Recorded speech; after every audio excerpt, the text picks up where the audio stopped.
वहीं ये सब सुनकर रश्मि भी परेशान होकर कहती है, मेहमान तो बस अब आने ही वाले हैं, गाड़ियां रुकने लगी है बाहर, और हमारे यहाँ तो अभी खाने की तैयारी भी शुरू नहीं हुई। इतने लोगों के सामने अगर खाना नहीं पहुंचा तो हमारी बहुत बेइज्जती हो जाएगी। हाय भगवान, अब तो लोगों को 4 बातें बनाने का मौका मिल जाएगा कि पार्टी तो बड़े शौक से रख ली, लेकिन खाने का इंतजाम तक नहीं कर पाए। ये सब हमारे साथ ही क्यों होना था? तेरी नाक कट जाएगी तेरे दोस्तों के सामने। हाँ माँ, सब कहेंगे दीपक सिर्फ बड़ी बातें करता है लेकिन असल में कुछ करता नहीं।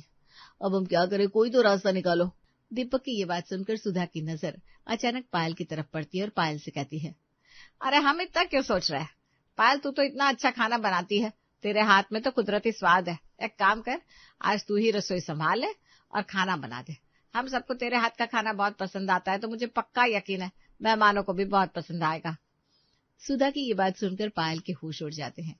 उसके हाथ पैर फूलने लगते हैं, क्योंकि असल में तो पायल खाना बनाती ही नहीं थी। माँ जी, ये आप क्या कह रही हैं? आपको अंदाजा भी है कितने लोग आएंगे? अरे क्यों नहीं बना सकती? वैसे भी घर के लोगों को तेरे हाथ का खाना पसंद है। क्या पता तेरे हाथ का खाना दीपक के सीनियर्स को भी पसंद आ जाए। रश्मि तो वैसे भी अच्छा खाना नहीं बना पाते, क्यों दीपक? हाँ भाभी, माँ बिल्कुल सही कह रही है, आप ही खाना बना दीजिए ना। अब मैं क्या करूं, मैं तो बस रश्मि के बनाए खाने में ऊपर से तड़का मार देती थी और तारीफें बटोरती थी। मुझे तो इतने बड़े पतीलों में मसालों का हिसाब किताब भी नहीं पता। भाभी अब चुप किया, आप ही हमारी आखिरी उम्मीद हो, मेरी इज्जत बचा लो ना भाभी। हाँ बहू, चल जल्दी से कमर कस ले और रसोई में लग जा। माँ जी, ये कैसी बात कर रहे हो आप? मेरे बस की ना है इतने लोगों का खाना बनाना, इतने सारे मेहमान आएंगे। मैं तो घर के 4 लोगों के लिए एक सब्जी बनाती थी, उसमें भी मुझे 4 बार यूट्यूब पर वीडियो देखना पड़ता था। रश्मि से हर बार मसालों का हिसाब पूछना पड़ता था। और अब आप कह रही हो कि इतने सारे लोगों के लिए मैं अकेले खाना बनाऊं? नहीं नहीं नहीं, मुझसे नहीं होगा, मैं नहीं बना पाऊंगी।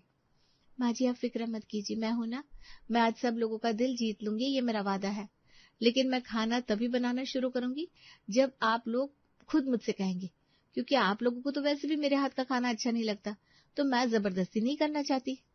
रश्मि बहू बिल्कुल सही कह रही है दीपक। रश्मि जा बेटा, तू जाकर तुरंत खाने की तैयारी कर।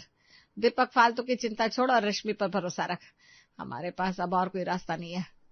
ठीक है माँ। रश्मि, जब तुम हमारे लिए इतना बड़ा रिस्क ले रही हो तो हम तुम पर भरोसा कर सकते हैं।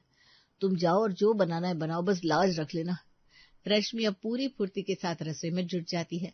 वो बिना लहसुन प्याज के बहुत ही बढ़िया और शुद्ध कुदरती मसालों से तरह तरह की सब्जियां, दाल, चावल और पकवान तैयार करती है। कुछ ही देर में रसोई से ऐसी खुशबू बाहर आती है कि बाहर खड़े मेहमानों की भूख पड़ जाती है। रश्मि समय पर खाना टेबल पर लगा देती है। जहां रश्मि के चेहरे पर एक शांत मुस्कान थी, तो वहीं दीपक के चेहरे पर चिंता साफ